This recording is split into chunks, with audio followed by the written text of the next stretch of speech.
Hello everybody, welcome to Diversified Cryptos. My name is Lakal and today we're going to look at the Bitcoin price action and we're going to have a look at future price predictions from Willy and we're going to read one of the top stories from Cointelegraph. So let's start with Bitcoin price action right now. So in my last video we talked about because I'm still bearish, like the overall picture is still bearish and we haven't seen in my last video we talked about a bigger bounce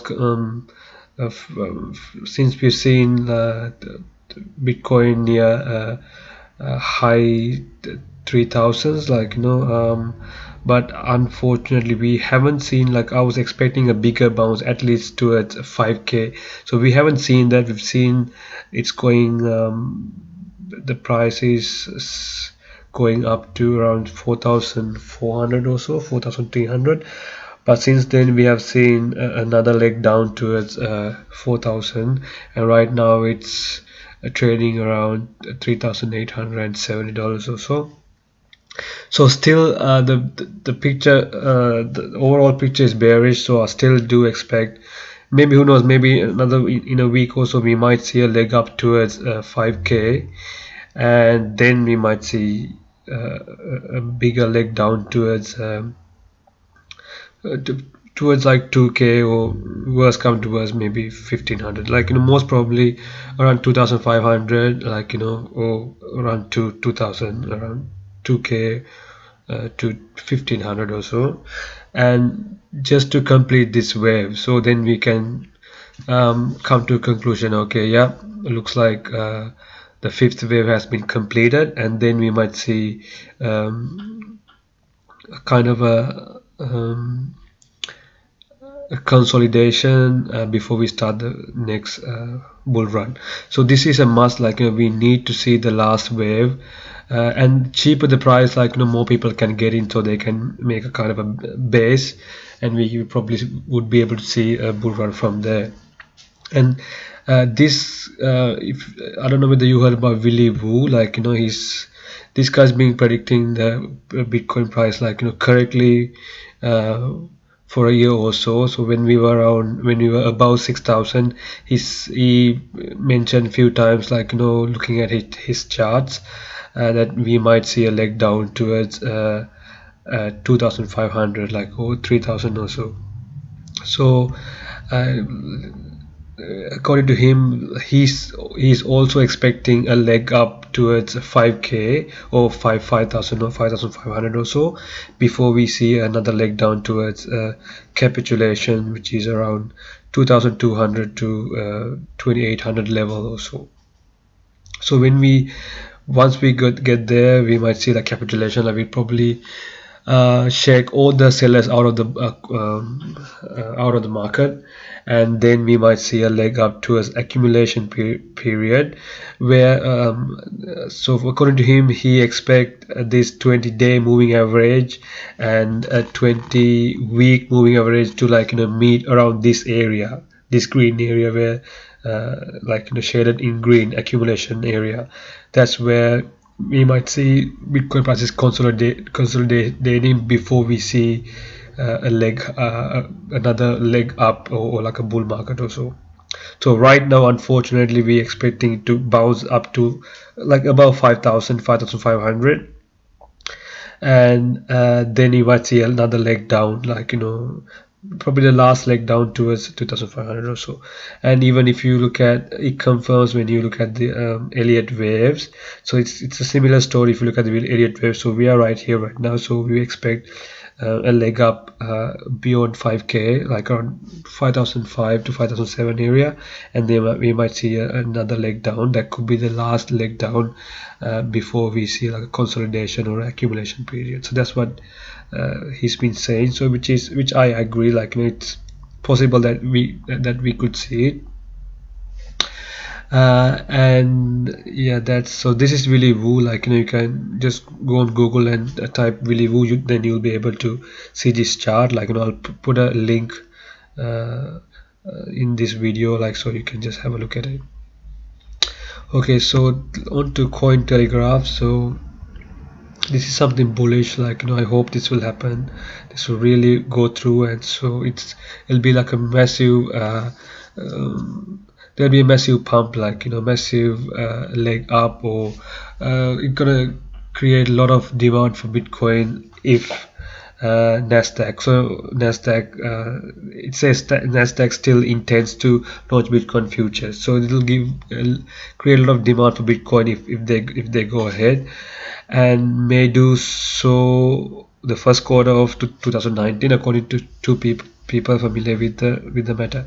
Speaking to Bloomberg this week, the two unnamed sources note that Nasdaq has been working to satisfy the concerns of the U.S. main swaps regulator, the Commodity Futures Trading Commission, CFTC, before launching contracts later in the week. It was revealed that Nasdaq had partnered with U.S. investment firm VanEck to join launch a set of transparent, regulated, and surveilled digital asset products, move that suppose the unnamed sources claim.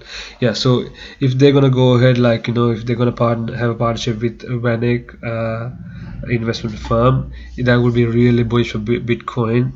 It's not that we need an ETF approval, like for the Bitcoin price to go up. Actually, we don't need that, but so people like us, like we don't mind, like buy Bitcoin or exchange, right? And then we don't mind transfer them to our Trezor wallet or Ledger Nano wallet and keep them there. So we are responsible, like if something goes wrong. Say for example, if you buy like a Ledger Nano S, like on Gumtree, right? If it's been tampered with, then if someone else, like has already have the key, like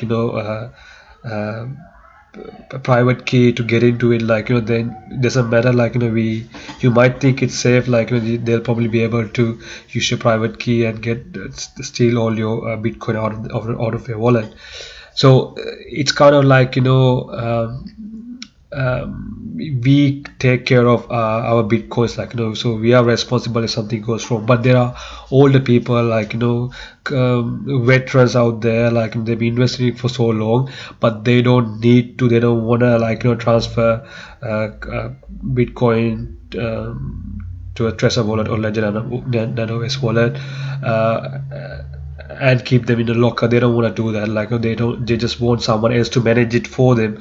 So that's where ETF comes in. So plus, like if we have fiat, if you use fiat, like to buy Bitcoin or any other currency, you can buy, like a few coins, and then still you have to transfer it to a Ledger Nano S or Trezor wallet and keep it with yourself. But ETF, it's kind of similar, but you don't have to manage it, right? So you just give them money. Okay, I want to invest 100,000 on this ETF. So this investment firm buy coins for them, like they diversify, and they probably buy a bit of Bitcoin, Ripple, Ethereum, Litecoin likewise, and they buy it for them, and then they store it for them. So they don't need to worry about, like keeping it safe. So whenever they feel like they're selling, like after a year's time, they say, okay, what is it now, like has it gone up by 20, 30, 40% or so? Okay, I'm going to take a 50% cut. So they inform them and they sell it for you. So in that case, like you don't need to worry about, like holding a Trezor wallet or a Ledger Nano S wallet. So for contrarian people, like so especially the older generation, that's what they've been doing. Even for gold and silver, you have ETFs, so that's what they've been doing this for so long. So they don't want to, like take responsibility. They don't want that responsibility, like and have a Ledger Nano S or a Trezor wallet in a locker. So they just want someone else to manage it for them, and they'll be, like it'll be insurance added. So that's the other advantage out of this ETFs, because if you lose your Bitcoins, like you are responsible for it, so it'll be gone. There'll be no insurance. But if you have an ETF, there could be, like a 20 to 30% or 40% cover. So you can kind of, like can if something goes wrong with the investment firm, you still be able to, like, claim or 30-40% back because of insurance. But if you manage it yourself, you don't have insurance on that. So because of that, like, we actually, for Bitcoin, the whole point Bitcoin is there, like, we just want to manage our money, that's why it's there. But that's why cryptocurrencies are there. But unfortunately, there are still people don't want to go that way, right? So for them, there'll be something, this will be a really good opportunity if an investment manages their cryptocurrencies for them. So that would definitely create a lot of demand for Bitcoin and cryptocurrencies. And according to this, like, they planning to launch it, like, in the first quarter of 2019. So looking at the charts, yeah, so we might see a leg up towards 5k, and then we might come back down to say 2000 or so. Like, if looking at this time frame, it could happen in, like, end of February or early March or something, which aligns with what which aligns with what Nasdaq is trying to do, partner with. That's exactly when in the first quarter they trying to partner with investment bank VanEck. That's the timing looks perfect. So when Bitcoin goes to, like, so normally when or even for gold, we've seen, like, they always come up with the ETF when the price has hit the lowest level. So according to this, like, looking at the charts, it kind of aligns with what they're trying to do. So they just kind of, like, looks like they're waiting for Bitcoin to hit around 2,500 to 2,000 or so, probably in first quarter, and then they'll come up with if they come up with this partnership with VanEck ETF. Of course, we're going to see, like, a massive demand for Bitcoin, and we might even see 40 to 50 or even 60k Bitcoin price in the future. So let's wait and see what happens. Like, but near term, we might see that leg up towards 5k or above 5k or 5.5 or 5,500 or so, and then we might see a leg down towards 2,500 or below 3k. And that might take, like, few months. So it's not, it might take another couple of months, like, to sit down and see, like, what the chart looks like. Okay, so that's it for today's video. Yeah, so I'll talk to you in the next video. Thanks for your time. See ya.